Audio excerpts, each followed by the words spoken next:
பெத்தகூடம்னு ஒரு சின்ன கிராமத்துல ராமையான்னு ஒரு விவசாயி வாழ்ந்து வந்தாரு.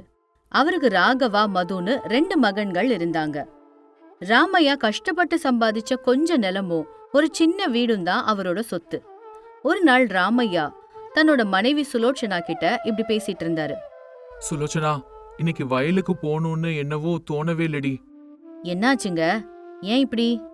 உடம்பு ஒரு மாதிரி நல்லா இல்லாத மாதிரி இருக்கு. வயசும் ஏறிட்டே போகுதுல்ல. இது என்ன பேச்சு? உங்களை விட இந்த ஊர்ல கடினமா உழைக்கக்கூடிய உழைப்பாளி யார் இருக்கா?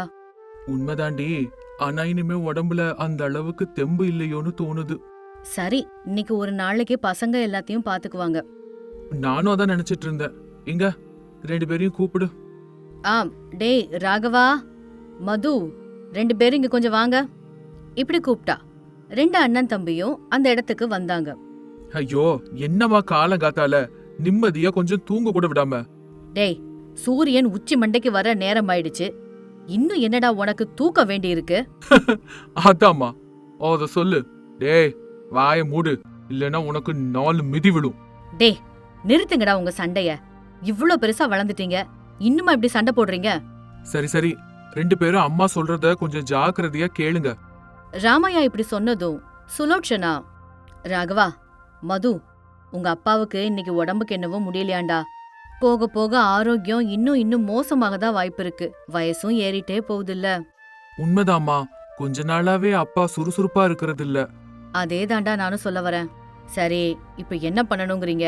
ஆஸ்பத்திரிக்கு எதுக்காவது கூட்டிட்டு போணுமா? அப்படி எரிச்சலோட கேட்டா ராகவன். எதுக்குடா இப்ப இப்படி எரிஞ்சு விழுற? நான் சொல்றத கொஞ்சம் முழுசா கேளேன். சரி சொல்லு, என்ன சொல்லணும்? இன்னையில இருந்து நீங்க 2 பேரும் தான் வயலுக்கு போய் எல்லா வேலையையும் பாத்துக்கணும். உங்க அப்பாவோட பொறுப்புகளை நீங்க 2 பேரும் பகிர்ந்து எடுத்துக்கணும். என்னால அதெல்லாம் முடியாதும்மா. நீங்களே வேணா பாத்துக்கோங்க, எனக்கு வேலை இருக்கு. இப்படி சொல்லிட்டு அங்கிருந்து போயிட்டான்.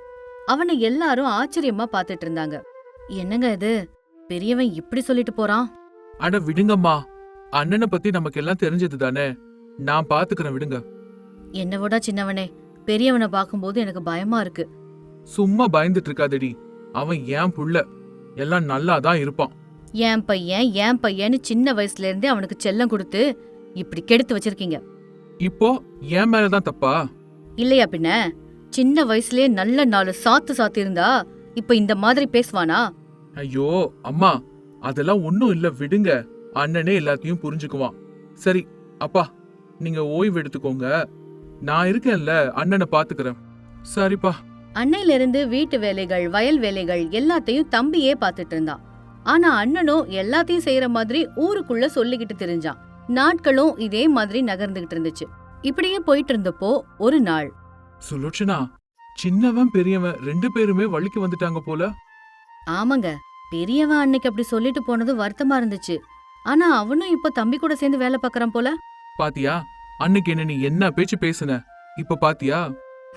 சரி சரி விடுங்க. இனி பிள்ளைங்களுக்கு சொத்து எல்லாத்தையும் பிரிச்சு கொடுக்கற நேரம் வந்துச்சு சுலோச்சனா. அதுக்குள்ளயா? எல்லாம் நல்லா இருக்கும் போதே பிரிச்சு கொடுத்துட்டோம்னா நாளைக்கு ஏதாவது நல்லது கெட்டது பிரச்சனை வந்தாலும் எடுத்து சொல்றதுக்கு நான் இருப்பேன். சரிங்க, உங்க இஷ்டம்.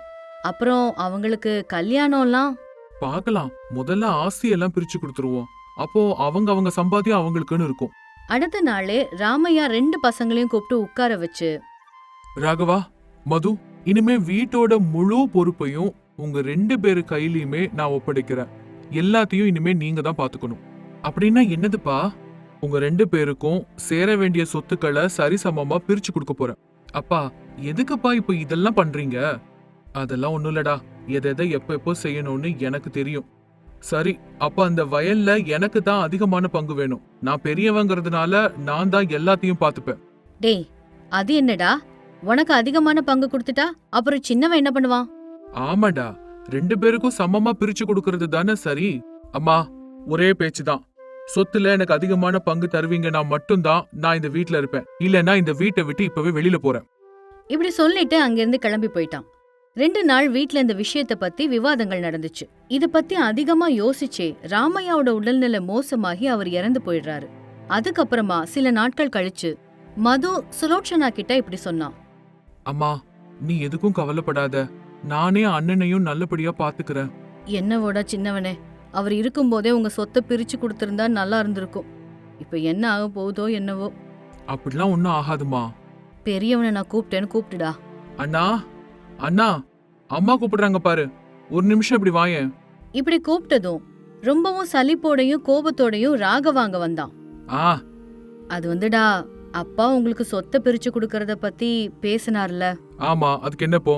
அதையெல்லாம் மனசுல இருந்து தூக்கி போட்டுட்டு 2 பேரும் ஒத்துமையா இருக்கலாம்லடா. எனக்கு அதெல்லாம் தெரியாதுமா. எனக்கு சொத்துல அதிகமான பங்கு வேணும், அவ்வளவுதான். அண்ணா, நீ பெரியவன், உன் இஷ்டப்படியே நீ பிரிச்சுக்கோ. நீ எப்படி சொல்றியோ அப்படியே. டேய் சின்னவனே, என்னடா இப்படி சொல்ற? பரவாயில்லம்மா, என்னால உழைக்க முடியும். இப்படி சொன்னா மது. இதனால ராகவா நல்ல விளைச்சல் தர நிலப்பகுதிய தன்னோட பங்கா அவன் எடுத்துக்கிறான். மதுவுக்கு மட்டும் தரிசு நிலத்தை கொடுத்து ஏமாத்திட்டான். டேய், இது ரொம்ப ரொம்ப அநியாயம்டா.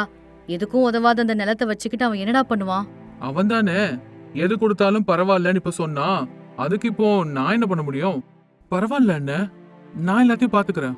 நீ என்னதான் பாத்துக்கிட்டாலும் அந்த நிலத்துல எதுவும் விளையாது. கஷ்டப்பட்டு உழைச்சோன்னா எப்படிப்பட்ட நிலமா இருந்தாலும் கண்டிப்பா அதுல விளையும்னா. சரி, அதையும் பார்க்கத்தானே போறேன். 2 பேரும் தனித்தனியா போயிட்டாங்க. ராகவா ஆரம்பத்துல நல்லாவே விளைச்சல் பண்ணுனான். ஆனா அதோட நிறுத்தாம இன்னும் அதிக லாபத்துக்கு ஆசைப்பட்டான். ஒரு யோசனை வந்து தன்னோட பண்ணையாள் கிட்டையா கிட்ட, டே கிட்டையா, இந்த தடவை நமக்கு அதிகமான விளைச்சல் வந்திருக்குல்ல? ஆமாங்கய்யா. அப்ப நம்ம உரம் எல்லாம் இன்னும் கொஞ்சம் அதிகமா போட்டா நமக்கு இன்னும் நிறைய விளைச்சல் வரும் போலவே. அப்படி செய்யக்கூடாதுங்கய்யா. இந்த நிலத்துக்கு எவ்வளவு உரம் நம்ம போடலாமோ அவ்வளோ மட்டும்தாங்க போடணும். டே சும்மா இருடா, எல்லாம் உனக்கு தான் தெரியுங்கிற மாதிரி பேசாத. என்னங்கய்யா, நான் உங்க நல்லதுக்கு தான் சொன்னேன். சரி சரி, அந்த சங்கதியா அப்புறம் பார்க்கலாம். முதல்ல மது கிட்ட போய் பேசலாம் வா. இப்படி 2 பேரும் மது கிட்ட போனாங்க. அந்த தரிசு நிலத்தை சுத்தம் செஞ்சு தண்ணீருக்காக ஒரு பெரிய கிணறே தோண்டி இருந்தான் மது. கிட்டையா, அவன் எதுக்காக இவ்வளவு கஷ்டப்பட்டு கிணறு தோண்டி இருக்கான்? இந்த தரிசு நிலத்துல பயிர் எல்லாம் விளையுமா? பயிர் விளையிறது மனுஷனோட உழைப்ப நம்பிதானுங்களே இருக்குது. ஏண்டா மது, என்ன பண்ணிட்டு இருக்க? அது ஒண்ணும் இல்லன்னா, பயிர் விளைவிக்கிறதுக்காக என்னோட முயற்சியை நான் பண்ணிட்டு இருக்கேன். இந்த பூமியில என்னடா விளைய போகுது? நம்பிக்கை இருந்தா எந்த பூமியிலயும் எதுவும் விளைவிக்கலாம் அண்ணா. சரி பார்க்கலாம் எவ்வளவு தூரம் உன்னோட நம்பிக்கை பலிக்குதுன்னு. இப்படி சொல்லிட்டு ராகவா அங்க இருந்து போயிட்டான். நாட்கள் நகர்ந்துச்சு. மதுவோட வயல்ல பசுமை ஆரம்பமாச்சு. இத கவனிச்ச ராகவா, டே கிட்டையா, அந்த தரிசு நிலத்துல எப்படிடா எல்லாம் விளைய ஆரம்பிச்சது? எல்லாம் உங்க தம்பியோட உழைப்புங்கய்யா. அப்போ நான் கஷ்டப்பட்டு உழைக்கலன்னு சொல்ல வரியா? ஐயோ, என்னோட உத்தேசம் அது இல்லைங்கய்யா. நானும் பாத்துக்கிட்டு தான் இருக்கேன். வர வர உனக்கு வாயி ரொம்ப அதிகமாயிட்டு போகுது. ஐயோ ஐயா, அந்த மாதிரிலாம் நான் எதுவும் சொல்லலைங்க. பார்த்துட்டே இரு, அவனை விட அதிகமான விளைச்சல் நான் பண்ணி காட்டுறேன். அப்புறம் பாரு என்ன. இப்படி ராகவன் பிடிவாதமா போனான். பயிர் நல்லா வளரணுங்கிறதுக்காக அதிக அளவுல உரங்களை போட ஆரம்பிச்சான். அதனாலேயே எல்லா பயிர்களும் கருகி போற நிலைமைக்கு வந்துடுச்சு. ராகவையா, வயல்ல உரம் அதிகமா போட்டதுனால பயிர் பாழாயிட்டே போகுது. டேய் சும்மா ஏதாவது சொல்லிட்டு இருக்காத. இல்லைங்கய்யா, என்னோட அனுபவத்துல தாங்க நான் சொல்றேன். உன் அறிவுரை எல்லாம் இங்க யாருக்கும் தேவையில்ல. முதல்ல இங்க இருந்து நீ கிளம்பு. இப்படி கிட்டையா வாங்கன்னு அனுப்பிடுறான். தனியா வயலோட இருந்து போராடிட்டு இருந்தான். இன்னொரு பக்கம் மதுவோட வயல் பசுமையா இருக்கிறத பார்த்து கிராமத்து மக்கள் எல்லாரும் ஆச்சரியப்பட்டாங்க. இது எப்படின்னு. மது, இது எப்படிப்பா சாத்தியமாச்சு? எத்தனையோ வருஷமா இங்க எதுவும் விளையாதுன்னு உங்க அப்பாவே இதை விட்டுட்டாரு. ஆனா நீ அதை எடுத்து எல்லாமே நம்ம கையில தானே மாமா இருக்கு. அது சரி, ஆனாலும் இதெல்லாம் எப்படி? அப்போ எங்களுக்கு இருந்த அந்த நிலைமை போதுமானதா இருந்தது.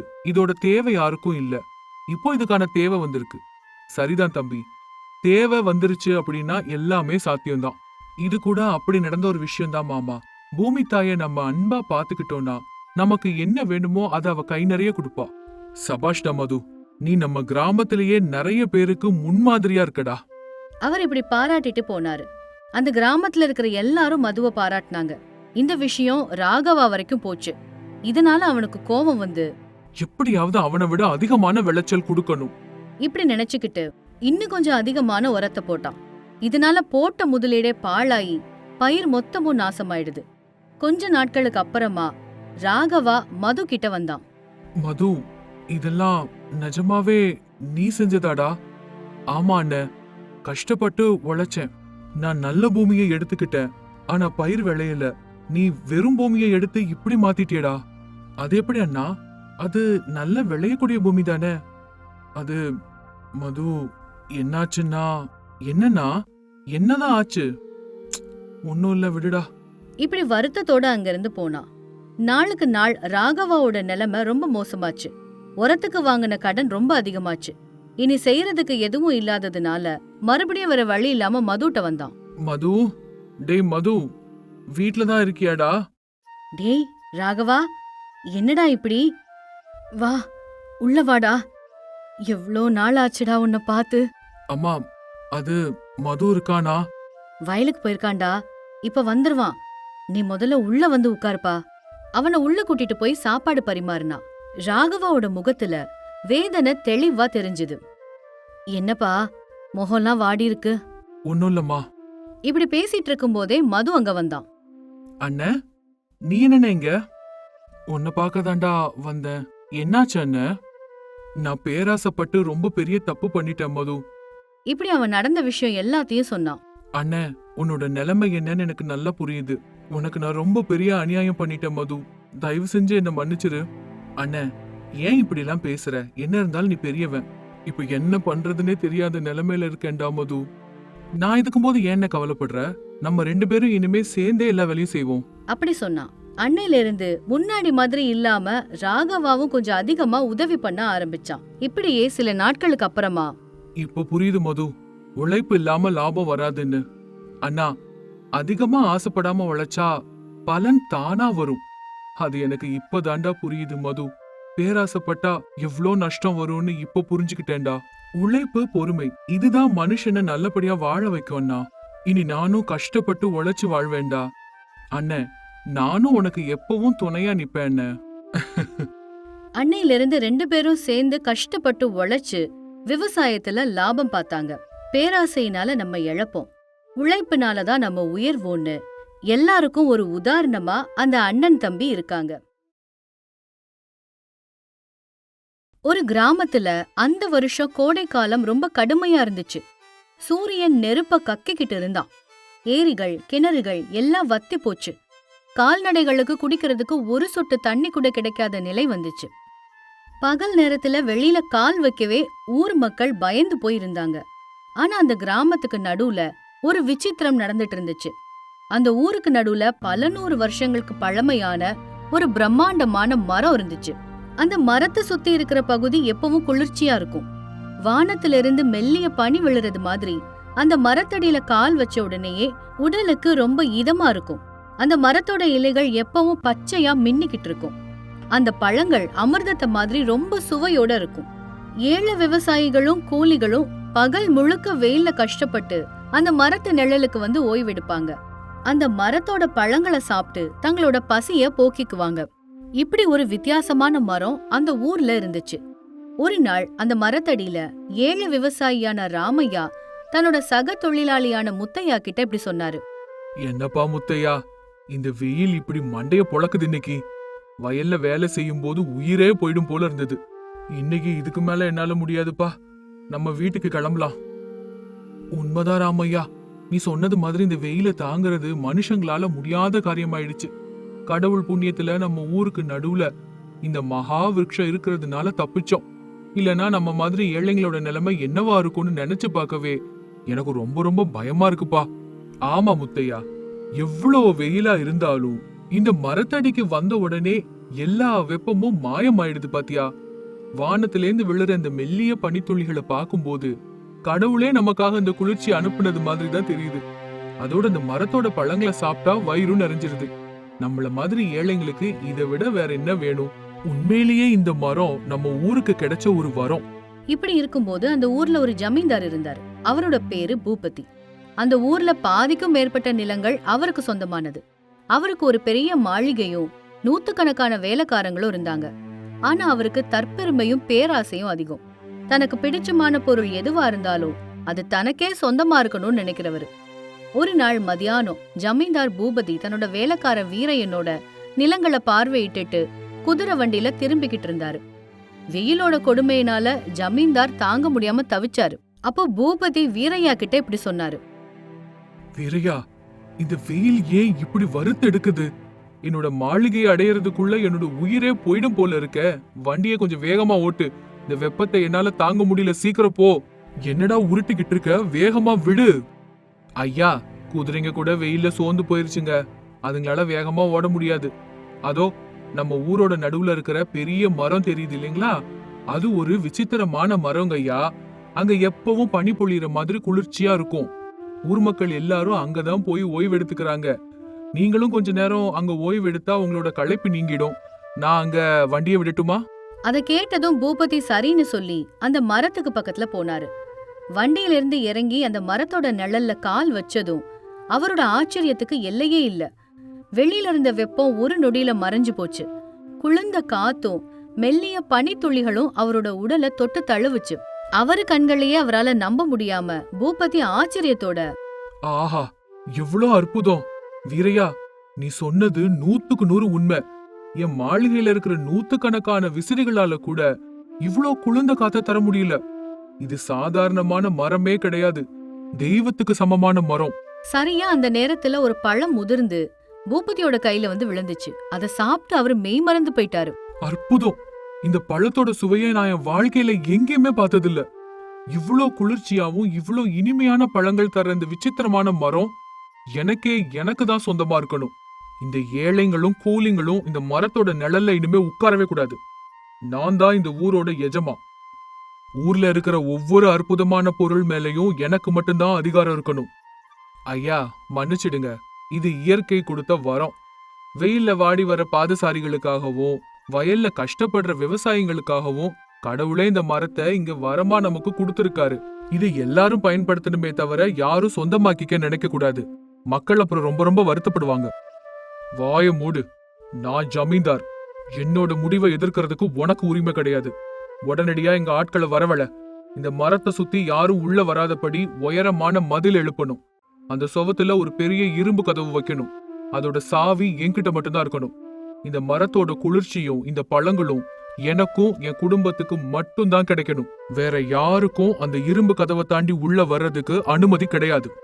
இப்படி சொல்லவும் ஜமீன்தாரோட கட்டளைய மீற முடியாம வீரையா வேலைக்காரங்களை வரவழைச்சான். அந்த ஊர் விவசாயிகள் ராமையா, முத்தையா போன்றவர்கள் ஜமீன்தாரோட கால்ல விழுந்து எவ்வளவோ கெஞ்சினாங்க. ஐயா, ஜமீன்தார் ஐயா, தயவு செஞ்சு இப்படி செய்யாதீங்க. இந்த மரத்தோட நிழல் தான் எங்களோட வாழ்வாதாரம். இந்த பழங்கள் தான் எங்களுக்கு சாப்பாடு. இத சுத்தி சுவர் எழுப்புனா நாங்க வெயில்ல கருகி போயிடுவோம். தயவு செஞ்சு கொஞ்சம் இறக்கப்பட்டு உங்க முடிவை மாத்திக்கோங்க. டேய், உங்க எல்லாருக்கும் எவ்வளவு தைரியம்டா! ஏன் முன்னால நின்னு என்கிட்டயே வாதாடுறீங்க? இந்த நிலம் என்னோடது, இந்த மரம் என்னோடது. உடனே இங்க இருந்து எல்லாரும் வெளியில போங்க, இல்லைன்னா உங்க எல்லாரையும் நான் ஊரை விட்டு வெளியில துரத்திடுவேன். இப்படி சொல்லவும் ஜமீன்தாரோட மிரட்டலுக்கு பயந்து மக்கள் கண்ணீரோட அங்க இருந்து வெளியில போயிட்டாங்க. அன்னைக்கு ராத்திரியோட ராத்திரியா அந்த விசித்திர மரத்தை சுத்தி ஒரு பெரிய மதில கட்டுனாங்க. ஒரு பெரிய கதவு வச்சு அதுக்கு பூட்டும் போட்டாங்க. ஜமீன்தார் ரொம்பவும் மகிழ்ச்சியோட அந்த சாவிய தன்னோட பக்கத்திலேயே வச்சுக்கிட்டு தூங்குனாரு. மறுநாள் காலையில எந்திரிச்சதும் அந்த மரத்தடியில குளிர்ந்த காத்துல ஓய்வெடுக்கணுங்கிற ஆசையில மதில் கிட்ட போனாரு. கூடவே வீரையனும் இருந்தாரு. பூட்டை திறந்து உள்ள நுழைஞ்சாங்க. ஆனா அங்க கண்ட காட்சிய பார்த்து ஜமீன்தார் அப்படியே அதிர்ச்சியில உறைஞ்சு போய் நின்னுட்டாரு. அவர் அப்படியே ஸ்தம்பிச்சு நின்னு பதற்றத்தோட, என்னது இதெல்லாம்? என்ன? ஏன் கண்ணையே என்னால நம்ப முடியல. நேத்து வரைக்கும் பச்சையா செழிப்பா இருந்த மகா விருட்சம் ஒரே ராத்திரியில முழுசா காஞ்சு போயிருந்துச்சு. இலைகள் எல்லாம் உதிர்ந்து தரையில கிடந்துச்சு. ஒரு பழம் கூட இல்ல. அங்க எந்த குளிர்ச்சியும் இல்ல, பனிப்பொழிவும் இல்ல. வெளியில எவ்வளவு வெப்பம் இருந்துச்சோ அந்த சுவருக்குள்ளேயும் அவ்வளவு புழுக்கமா இருந்துச்சு.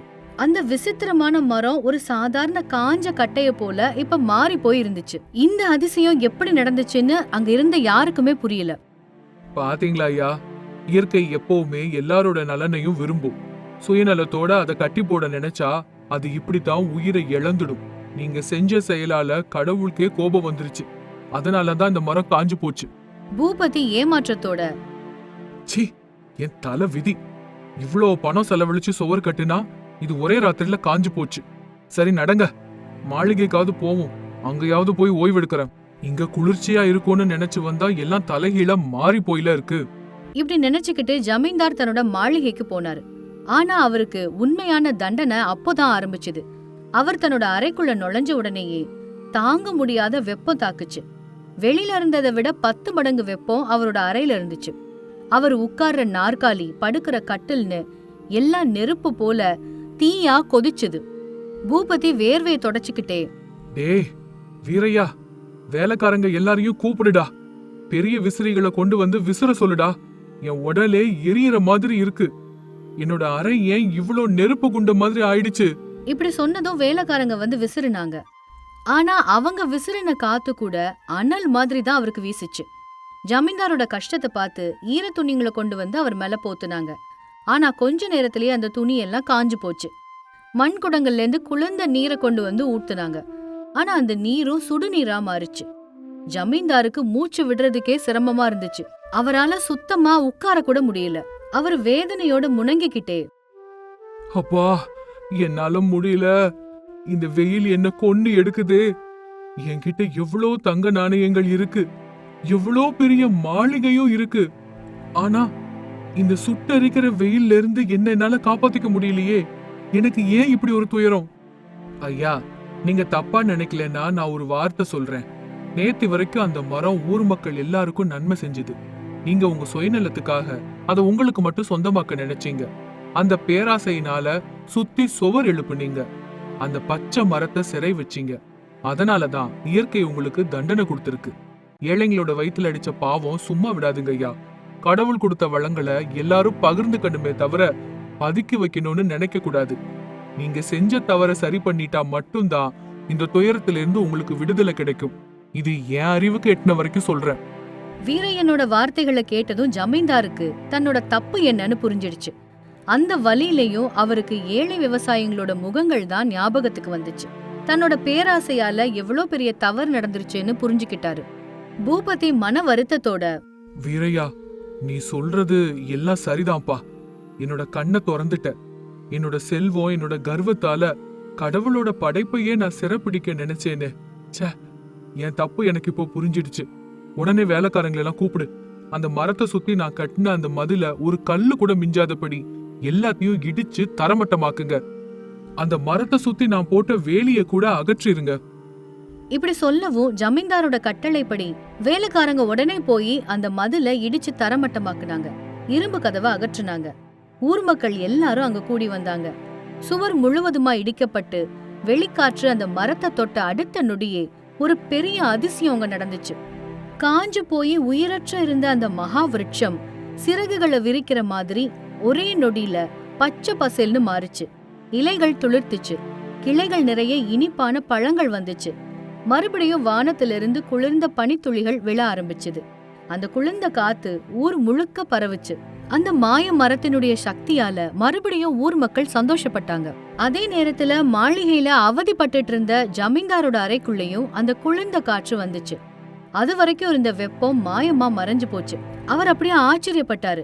அவர் உடனே ஓடி அந்த மரத்து கிட்டக்க வந்தாரு. அங்க மகிழ்ச்சியா நின்னுட்டு இருந்த விவசாயிகளையும் மக்களையும் பார்த்தாரு. அவங்க எல்லாரையும் பார்த்து பூபதி கை கூப்பி, ராமையா, முத்தையா, அப்புறம் ஊர் பெரியவங்க, என்னோட சுயநலத்துக்காக உங்களுக்கு பெரிய துரோகம் பண்ணிட்டேன்.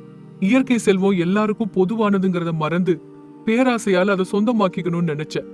அதுக்கான தண்டனையும் நான் நல்லா அனுபவிச்சுட்டேன். இனிமே ஒரு நாளும் இப்படி ஒரு விஷயத்த செய்ய மாட்டேன். இந்த மரம் நமக்கு தரக்கூடிய அந்த பழங்களும் இந்த மரம் தரக்கூடிய குளிர்ந்த காற்றும் எல்லாருக்கும் சொந்தமானது. ஊர் மக்கள் எல்லாருக்கும் இதுல உரிமை இருக்கு. ஐயா, உங்க தவறை நீங்க உணர்ந்துட்டீங்க. அதுவே எங்களுக்கு சந்தோஷம். கடவுள் எப்பவும் கருணை உள்ளவரு. நீங்க சுவரை இடிச்ச உடனேயே மரம் மறுபடியும் உயிர் வந்துருச்சு. வாங்க, இந்த நிழல்ல உட்கார்ந்து இளைப்பாறலாம். அன்னையில இருந்து ஜமீன்தார் பூபதி முற்றிலுமா மாறிட்டாரு. தன்னோட செல்வத்துல ஒரு பகுதியை ஏழைகளுக்காக அவர் செலவிடவும் ஆரம்பிச்சாரு. ஊர் மக்கள் எல்லாரும் அந்த விசித்திர மரத்தோட நிழல்ல எந்த தடையும் இல்லாம மகிழ்ச்சியா சந்தோஷமா வாழ்ந்தாங்க. அந்த கிராமம் மறுபடியும் குளிர்ச்சி அடைஞ்சது. இந்த கதையிலிருந்து நம்ம கத்துக்கிட்ட நீதி என்னன்னா, கடவுள் கொடுத்த இயற்கை செல்வம் எல்லாருக்கும் சொந்தமானது. சுயநலத்தோட அதை தனதாக்கிக்கணும்னு நினைச்சா பேராசையினால நஷ்டமே மிஞ்சும். எல்லாரோடையும் பகிர்ந்துக்கிறதுல தான் உண்மையான மகிழ்ச்சி இருக்கு.